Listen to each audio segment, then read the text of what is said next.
Hello everyone. చాలా days నుంచి కంటిన్యూగా వీడియోస్ అయితే అప్లోడ్ చేయట్లేదు ఫెస్టివల్ వల్ల. ఇంకా నుంచి అయితే వీడియోస్ అయితే డైలీ అప్లోడ్ చేస్తాను. మీరైతే సబ్స్క్రైబ్ చేసుకోండి మంచి మంచి అవుట్ఫిట్స్ కోసం అయితే. సో ఇవాళ చూపించేదైతే మీకు బ్లౌజ్ గా కూడా యూజ్ అయిపోతుంది అనమాట. ప్రిన్స్ కట్ బ్లౌజ్ లెక్కన. సో అవి ఆ లెక్కన అయితే చూపిస్తాను. అయితే నేను ఫ్రాక్ కి పై పార్ట్ కోసం అని చెప్పేసి ప్రిన్స్ కట్ కోసం పెట్టుకుంటున్నాను. బాటమ్ పార్ట్ కొంచెం డార్క్ షేడ్ లో అయితే తీసుకున్నాను. ఎప్పుడు డార్క్ కలర్స్ కి ఎందుకు వైట్ కలర్ అని చెప్పేసి కొంచెం ఇలా పింక్ షేడ్ లో అయితే తీసుకున్నాను. ఆ లైనింగ్ కట్ చేసుకుంటున్నాను. ముందుగా లైనింగ్ ని 4 ఫోల్డ్స్ అయితే వేసుకోండి. నా ప్రీవియస్ వీడియోస్ లో ఉన్న మెజర్మెంట్సే ఇక్కడ కూడా యూజ్ చేస్తున్నాను. 3.5 ఇంచెస్ షోల్డర్ కి, మిగిలిన 2.5 ఇంచెస్ నెక్ కి మార్కింగ్ చేసుకోవాలి. చెస్ట్ కి 10 ఇంచెస్, నడుముకి 9 ఇంచెస్ ఖర్చుతో కలిపి తీసుకోవాలి. 6 ఇంచెస్ ఆర్మ్ హోల్ కి తీసుకోవాలి. మార్కింగ్ చేసుకున్న పాయింట్స్ మొత్తాన్ని జాయిన్ చేసుకోవాలి. మనం నెక్ డిజైన్ ఏమన్నా పెట్టుకోవాలంటే ఇక్కడే లైనింగ్ మీదనే డ్రా చేసుకొని కట్ చేసుకుంటే మనకైతే ఈజీగా ఉంటుంది. కింద బాడీ పార్ట్ కొంచెం క్రాస్గా అయితే కట్ చేసుకోవాలి. ఎందుకంటే మనం కింద ఫ్రాక్ని అయితే యాడ్ చేసేటప్పుడు మనకి ఇది చాలా ఈజీగా ఉంటుంది. కొంచెం క్రాస్గా ఒక 1 ఇంచ్ అనేది క్రాస్గా అయితే తీసుకోండి. ఇంకా ఫ్రంట్ పార్ట్కి అయితే నేనేమి డిజైన్ అయితే ఏమి ఇచ్చుకోలేదు. జస్ట్ నార్మల్గా రౌండ్ నెక్కే ఇచ్చేసాను. అదైతే డ్రా చేసుకొని ఇంకా అన్ని కరెక్ట్గా ఉన్నాయా లేవా అని ఒకసారి చెక్ చేసుకొని కట్ చేసేసుకోవటమే. లైనింగ్ బ్యాక్ నెక్ వచ్చే పార్ట్కి మెజర్మెంట్స్ అయితే డ్రా చేసుకుంటున్నాను. దాని నుంచి అయితే ఒక 5 ఇంచెస్ పైకి మార్క్ చేసుకున్నాను. పైనుంచి ఒక 3 ఇంచెస్ అయితే మార్క్ చేసుకొని నాకు కావాల్సిన షేప్ అయితే ఇచ్చుకున్నాను. ఇక్కడే ఉంటుంది మెయిన్ అంతా. మనం ఎలాంటి షేప్ ఇచ్చుకున్నాము, అది మనం ఎలా మంచిగా కట్ చేసుకున్నాము అనేది. సో మీకు కావాల్సిన షేప్ అయితే కరెక్ట్ గా అయితే డ్రా చేసుకోండి. పక్కన వెడల్పు కోసం 3 ఇంచెస్ అయితే మార్క్ చేసుకున్నాను. అది మనకు ఒక రెక్టాంగిల్ షేప్ లాగా వస్తుంది. సో ఆ మధ్యలో అయితే మీరు ఏం కావాలంటే ఆ షేప్ ఇచ్చుకొని మనం కట్ చేసుకోవటమే నీట్గా. బాడీ పార్ట్స్ అనేది కట్ చేయడం అయిపోయిన తర్వాత లైనింగ్లోనే మనం హ్యాండ్స్కి కావాల్సిన లైనింగ్స్ కూడా కట్ చేసుకోవటము. హ్యాండ్స్కి నేనేమి మోడల్ పెట్టట్లేదు. నార్మల్ 3/4 హ్యాండ్స్ ఎల్బో పైకి వచ్చేటట్టు అయితే తీసుకున్నాను మెజర్మెంట్స్. తన లెంత్ వచ్చేపాటికి 10 అయితే పెట్టమని చెప్పింది పొడవు. వెడల్పేమో 7.5. హ్యాండ్ రౌండ్ వచ్చేపాటికి 4.5 అలా అయితే పెట్టుకున్నాను. ఇంకో 1 ఇంచ్ వచ్చేపాటికి ఖర్చు కోసం అయితే తీసుకున్నాను. ఇందాకల వెడల్పు దగ్గర కూడా ఇందాకలా అలా 1 ఇంచ్ ఎక్స్ట్రా అయితే తీసుకున్నాను. ఇప్పుడు ఇంకా మనం మార్క్ చేసుకున్న పాయింట్స్ని అయితే స్కేల్ హెల్ప్తో జాయిన్ చేసుకోండి. మెయిన్గా వాళ్ళ లెంత్ తీసుకున్న దానికి మనం ఎక్స్ట్రా కొంచెం ఖర్చు తీసుకున్న దానికి సపరేట్గా అయితే జాయిన్ చేసుకొని ఇంకా జాయిన్ చేసుకున్నాక ఆ హ్యాండ్స్ అయితే కట్ చేసేసుకోండి. లైనింగ్లే కట్ చేసుకోవటం మనకైతే ఎక్కువ టైం పట్టిద్ది. ఇంకా మెయిన్ క్లాత్ మీద ఇప్పుడు దాకా కట్ చేసుకున్న లైనింగ్లన్నీ పెట్టేసి కట్ చేసేసుకోవటమే. హ్యాండ్స్ కూడా సేమ్ అలానే మనం ఎలా తీసుకున్నామో అలా మెయిన్ క్లాత్ మీద పెట్టి కట్ చేసుకోవటమే. కట్ చేసుకునేప్పుడు లైనింగ్ క్లాత్ కంటే మెయిన్ క్లాత్ కొంచెం ఎక్కువ ఉండేటట్టు చూసుకోండి. ఇంక ఇప్పుడు మన ఫ్రాక్ పార్ట్ని అయితే కట్ చేసుకోవటం ఎలానో చూపిస్తాను. ముందుగా మన దగ్గర ఉన్న ఫ్యాబ్రిక్ని అయితే 4 ఫోల్డ్స్ అయితే వేసుకోండి. ఎక్కడ అయితే మనకి క్లోజింగ్ సైడ్ నుంచి మనం మెజర్మెంట్స్ అయితే తీసుకోండి. Waste size by 4. Suppose waste size 26 ఉందనుకోండి, దాని బై 4. ఇక్కడైతే నేను 7 అయితే మార్కింగ్ చేసుకున్నాను. కింద లెంత్ వచ్చేపాటికి 37 అయితే మార్కింగ్ చేసుకున్నాను. వన్స్ మనం మార్కింగ్ చేసుకున్న తర్వాత మళ్ళీ ఇంకోసారి చెక్ చేసుకొని ఇంకా మార్కింగ్ చేసుకున్న పాయింట్స్ నల్లా కట్ చేసుకోవటమే. ముందర వేస్ట్ దగ్గర కట్ చేస్తున్నాను. అలాగే కింద ఫ్రాక్ పార్ట్ కూడా కట్ చేసుకోవటమే నీట్గా. ఇక్కడ అంబ్రెల్లా కటింగ్ అనేప్పుడు మనకి కొంచెం అతుకులు అయితే పడతాయి. అతుకులు పడకుండా ఉండాలి అంటే అది ఎలానో వేరే చూపిస్తాను. ప్రెజెంట్ ఇప్పుడు మేము చేసే ఈ ఫ్రాక్లో అయితే మాకైతే కొంచెం అతుకులు అయితే పడ్డాయి. మనం కట్ చేసుకోగా అంబ్రెల్లా కటింగ్ కింద కొంచెం పార్ట్స్ అయితే మిగులుతాయి అనమాట. ఆ క్లాత్ తీసుకొని మనకి ఎక్కడైతే లెంత్ తక్కువ అయిందో అక్కడైతే పెట్టుకొని ఇంకా మార్కింగ్ చేసుకొని దాన్ని కూడా కట్ చేసుకోవటమే. ఇక్కడ ఏమంటే మనం జాయిన్ చేసుకున్నప్పుడు నీట్గా జాయిన్ చేస్తే మనకి అతుకులు అనేవి వేసినట్టు కూడా మనకి కనిపించదు అనమాట. మనం స్టిచ్చింగ్ చేసుకునే దాంట్లో ఉంటుంది మనకి అతుకులు కనిపిస్తాయా లేదా అని చెప్పేసి. ఫ్రాక్కి కావాల్సిన లైనింగ్ కూడా సేమ్ 4 ఫోల్డ్స్ అయితే వేసుకోండి. ఒక సైడ్ ఏమో 3.5 ఇంచెస్ అయితే మార్కింగ్ చేసుకోండి. అలాగే దాని క్రాస్ కూడా ఇంకో 3.5 అయితే మార్కింగ్ చేసుకోండి. ఇక్కడ నేను లెంత్ వచ్చేపాటికి 35 అయితే తీసుకుంటున్నాను.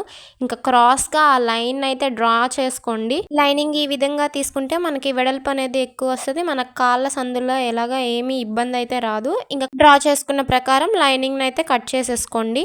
ఇప్పుడు మనం ఇప్పటిదాకా కట్ చేసుకున్న లైనింగ్ క్లాత్ అను మెయిన్ క్లాత్ అనేది యాడ్ చేసుకోవటమే. ముందల అయితే నేను హ్యాండ్స్ దగ్గర నుంచి స్టార్ట్ చేశాను. మెయిన్ క్లాత్ ఫ్రంట్ పార్ట్ మీద అయితే లైనింగ్ క్లాత్ అయితే పెట్టుకొని ఒక స్టిచ్చింగ్ అయితే వేసుకోండి. ఇది హ్యాండ్ ఎండ్ అన్నమాట. నేను హ్యాండ్ ఎండ్కి ఏమీ డిజైన్ అనేది ఇచ్చుకోవట్లేదు, అందుకనే కింద నుంచి అయితే స్టార్ట్ చేస్తున్నాను. ఒక స్టిచ్చింగ్ అనేది కంప్లీట్ అయిపోయిన తర్వాత లైనింగ్ క్లాత్ అనేది రివర్స్ తిప్పుకొని మెయిన్ క్లాత్ మీద నుంచి ఇంకో స్టిచ్చింగ్ అయితే వేసుకోండి. ఇలా వేసుకుంటే మనకి పోగులు అనేవి బయటికి రాకుండా ఫినిషింగ్ అనేది నీట్గా అయితే ఉంటుంది. కింద స్టిచ్చింగ్ అనేది అయిపోయినాక ఇంకా అన్ని సైడ్స్ స్టిచ్చింగ్ అయితే చేసుకోవాలి. ఎక్స్ట్రా క్లాత్ ఉంటే ఇంకా అన్ని సైడ్స్ కట్ చేసుకోవటమే. ఇదే ప్రాసెస్ మనం 2 హ్యాండ్స్కి అయితే ఫాలో అవుతూ ఉంటాము. 2 హ్యాండ్స్ని అలా జాయిన్ చేసుకొని పక్కన పెట్టేసుకోవటమే. ఇంక ఇప్పుడు యోక్ పార్ట్స్ అయితే జాయిన్ చేసుకోవాలి. ముందుగా ఫ్రంట్ పార్ట్ నెక్ చుట్టూతన అయితే ఒక స్టిచ్చింగ్ అయితే వేసుకోవాలి. స్టిచ్చింగ్ అనేది కంప్లీట్ అయినాక దాని లోపల ఉన్న ఎక్స్ట్రా క్లాత్ని అయితే కట్ చేసుకోవాలి. కట్ చేసుకున్నాక ఆ నెక్ కార్నర్స్లో చిన్నగా కట్స్ అయితే ఇచ్చుకొని రివర్స్ అయితే తిప్పుకోవాలి. ఇలా కట్స్ ఇచ్చుకోవటం ఎందుకంటే మనం ఇచ్చుకున్న డిజైన్ అనేది కరెక్ట్గా రావటం కోసం అయితే ఇలా చిన్నగా కట్స్ అయితే ఇచ్చుకుంటాము. ఇదైతే మ్యాండటరీ, మర్చిపోమాకండి కట్స్ ఇచ్చుకోవటం మాత్రం. రివర్స్ తిప్పుకొని దాని చుట్టూతన మనం ఇచ్చుకున్న డిజైన్ చుట్టూతన డబల్ స్టిచ్ అయితే వేసేసుకోవటమే. ఇంకా తర్వాత లైనింగ్ క్లాత్ మీద బ్యాక్ సైడ్ నుంచి అన్ని సైడ్ల స్టిచ్చింగ్ అనేది వేసుకొని దాని చుట్టూతన ఉన్న ఎక్స్ట్రా క్లాత్ అనేది కట్ చేసేసుకోవటమే. ఇక్కడ మనం ఫ్రంట్ పార్ట్కి ప్రిన్స్ కట్ అనుకున్నాక సో సెంటర్ నుంచి 3 ఇంచెస్ అటు 3 ఇంచెస్ ఇటు అంటే 2 సైడ్స్ అనేది 3 ఇంచెస్ అయితే తీసుకోండి. దాని పక్కన 1 ఇంచ్ అనేది మార్కింగ్ చేసుకోండి. 3 ఇంచెస్ చేసుకున్న దాని పక్కన ఇంకా అయితే మనకి ఆర్మ్ హోల్ సెంటర్లోకి మనం 3 ఇంచెస్ మార్కింగ్ చేసుకున్న దాని దగ్గర నుంచి ఒక కర్వ్ షేప్లా అయితే డ్రా చేసుకోండి. ఒక లైన్ అనేది దాని మీద అయితే స్టిచ్చింగ్ అనేది వేసుకోండి. ఇంకో 1 ఇంచ్ అనేది మార్కింగ్ చేసుకుంటాం కదా, ఆ స్టిచ్ కూడా మనం 3 ఇంచెస్లోకి అనేది కలుపుకోండి. ఆర్మ్ హోల్లోకి ఫోల్డ్ చేసి ఆ 1 ఇంచ్ అనేది కలుపుకుంటే మనకి ప్రిన్స్ కట్ అనేది రెడీ అయిపోతుంది. ఈ విధంగా మనం 2 సైడ్స్ అనేది ఈజీగా చేసుకోవచ్చు. ప్రిన్స్ కట్లో ఇంకా చాలా డిఫరెంట్ టైప్స్ అయితే ఉంటాయి. నేనైతే ఇలా సింపుల్గా అయితే స్టిచ్చింగ్ చేసేసుకుంటాను, మనకి ఎక్కువ టైం కూడా పట్టదు. ఫినిషింగ్ అనేది చాలా అంటే చాలా నీట్గా ఉంటుంది. ఈ ప్రాసెస్ బిగినర్స్ కూడా నేర్చుకుంటే చాలా ఫ్రెండ్లీగా ఈజీగా మీరైతే ప్రిన్స్ కట్ బ్లౌజ్ని అయితే స్టిచ్చింగ్ అయితే చేసేస్తారు. మనం ఏదో పెద్దగా కట్ చేసుకొని మళ్ళీ జాయింట్ చేసుకొని అలాంటి తలనొప్పులు లేకుండా ఇదైతే బిగినర్స్ ఫ్రెండ్లీ అనమాట. ఈ ప్రిన్స్ కట్ అనేది మీరు కూడా మీ ఇంట్లో మంచిగా ట్రై చేసేయచ్చు ఈ ప్రిన్స్ కట్ అనేది. ఇంకా తర్వాత బ్యాక్ పార్ట్, సో మనం డిజైన్ అనేది లైనింగ్ మీద ఇచ్చుకున్నాం కాబట్టి ఆ డిజైన్ చుట్టూతన నీట్గా అయితే స్టిచ్చింగ్ అయితే చేసుకోండి. డిజైన్ అంటేనే కొంచెం టైం అనేది పడతా ఉంటుంది. సో మనం తీసుకున్న డిజైన్ అనేది మనకు అవుట్పుట్ మంచిగా రావాలంటే కొంచెం టైం పట్టినా పర్లేదు. డిజైన్ చుట్టూన స్టిచ్ అనేది నీట్గా వేసుకోండి. సో కర్వ్స్ తిరిగే దగ్గర కూడా మనం పాదం లేపి మళ్ళీ పెట్టుకొని నీట్గా అయితే స్టిచ్చింగ్ అయితే చేసుకోండి. ఇంకా తర్వాత స్టిచ్చింగ్ అనేది కంప్లీట్ అయిన తర్వాత దాని లోపల ఉన్న ఎక్స్ట్రా క్లాత్ మొత్తం కట్ చేసేసుకోవటమే. ఇంకా కట్ చేసుకున్నాక దాని కార్నర్స్లో కూడా చిన్నగా కట్స్ అయితే ఇచ్చుకోండి. ఇందాక మనం ఎక్కడ నెక్ దగ్గర కూడా అలానే ఇచ్చాం, ఫ్రంట్ పార్ట్ నెక్ దగ్గర అనమాట. ఇక్కడ డిజైన్ దగ్గర కూడా చిన్నగా కట్స్ అయితే ఇచ్చుకోండి. అప్పుడు మనకి షేప్ అనేది కరెక్ట్గా వస్తుంది. క్లాత్ అనేది రివర్స్ తిప్పుకొని డిజైన్ చుట్టూతున ఇంకో స్టిచ్చింగ్ అయితే వేసుకోవటమే. ఇంకా తర్వాత క్లాత్ అనేది మళ్ళీ లైనింగ్ సైడ్ తిప్పుకొని అన్ని సైడ్న నీట్గా స్టిచ్చింగ్ అయితే చేసుకోండి. స్టిచ్చింగ్ వేసుకోవటం కంప్లీట్ అయినాక అన్ని సైడ్స్ ఉన్న ఎక్స్ట్రా క్లాత్ అనేది మొత్తం కట్ చేసేసుకోండి. ఇంకా ఇప్పుడు బ్యాక్ పార్ట్కి అయితే టక్స్ అయితే యాడ్ చేసుకోండి 1 ఇంచ్తో. సో మనం ఇది ముందలే తీసుకున్నాము కొంచెం టక్స్ కూడా అని చెప్పేసి ఖర్చు ఎక్కువ తీసుకున్నాం కదా, సో వాటిల్లో 1 ఇంచ్తో టక్స్ అనేది యాడ్ చేసుకోండి బ్యాక్ పార్ట్కి. ఇంకా యోక్ పార్ట్స్ అనేది జాయిన్ చేస్తున్నాను 2 ఫ్రంట్ పార్ట్స్ అనేది. ఫస్ట్ షోల్డర్ దగ్గర నుంచి అయితే స్టార్ట్ చేసా జాయిన్ చేయటం. షోల్డర్ దగ్గర జాయిన్ చేసుకుంటున్నాం ముందల. ఆ తర్వాత హ్యాండ్స్ ముందరగానే మనం రెడీ చేసి పెట్టుకున్నాం కదా, సో ఆ హ్యాండ్స్ కూడాను ఒక సైడ్ అనేది జాయిన్ చేసుకుంటున్నాను, ఇంకో సైడ్ జాయిన్ చేయట్లేదు. ఫ్రాక్ పార్ట్ అనేది జాయిన్ చేసినాక ఆ ఇంకో హ్యాండ్ కూడా జాయిన్ చేసుకుంటున్నాను. హ్యాండ్స్ అనేది జాయిన్ చేసినాక ఎక్స్ట్రా క్లాత్ ఉంటే అదైతే కట్ చేసుకోండి. ఇక్కడైతే తర్వాత నేను లైనింగ్ అయితే జాయిన్ చేసుకుంటున్నాను. ఫ్రాక్కి మనం ముందరగానే లైనింగ్ అనేది కట్ చేసి పెట్టుకున్నాక, సో ఆ లైనింగ్ అనేది నేను జాయిన్ చేస్తున్నా అనమాట. అవి ముక్కలు ముక్కలుగా ఉంటుంది. సో అది మొత్తం జాయిన్ చేసినాక మనకైతే లైనింగ్ అయితే ఇలా అయితే ఉంటుంది.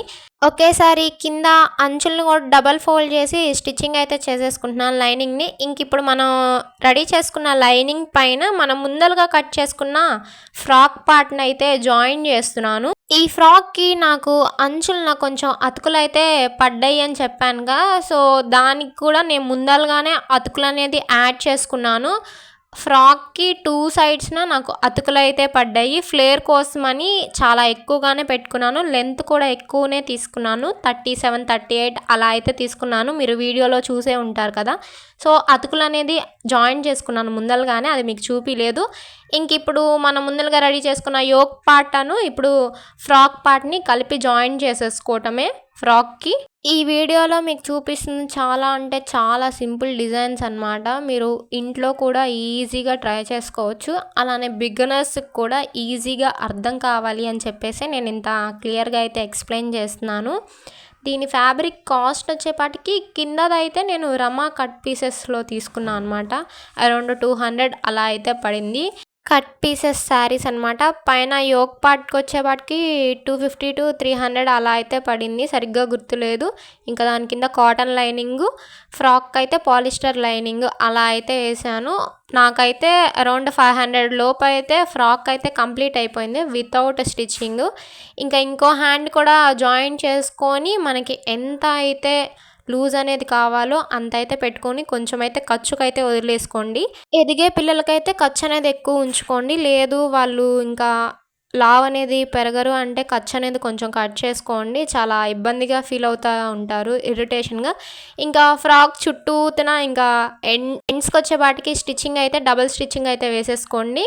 స్టిచ్చింగ్ వేసుకునేటప్పుడు 1కి 2 సార్లు అయితే చూసుకోండి, మనం అన్ని లేయర్స్ పెట్టి స్టిచ్చింగ్ అయితే వేస్తున్నామా లేదా అని చెప్పేసి. నాకైతే ఈ ఫ్యాబ్రిక్ చాలా అంటే చాలా జారిపోతూ ఉందన్నమాట. సో చూసుకుంటా నెమ్మదిగా స్టిచ్చింగ్ అయితే వేసుకున్నాను.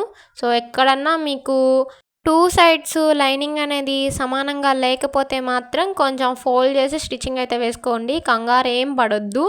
సో నాకు ఫైనల్గా అవుట్పుట్ అయితే ఇలా టర్న్ అవుట్ అయింది. ఫ్రాక్ అంచులో మాత్రం వైర్తో జిగ్జాగ్ అయితే చేసుకున్నాను.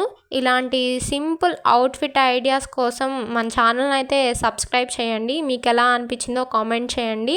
బ్యాక్ సైడ్ డిజైన్ దగ్గర చిన్న షో బటన్ అయితే యాడ్ చేసుకున్నాను. ఇవాల్టికి వీడియో ఇంతే. బై బై, మళ్ళీ కలుద్దాం ఇంకో కొత్త వీడియోతో.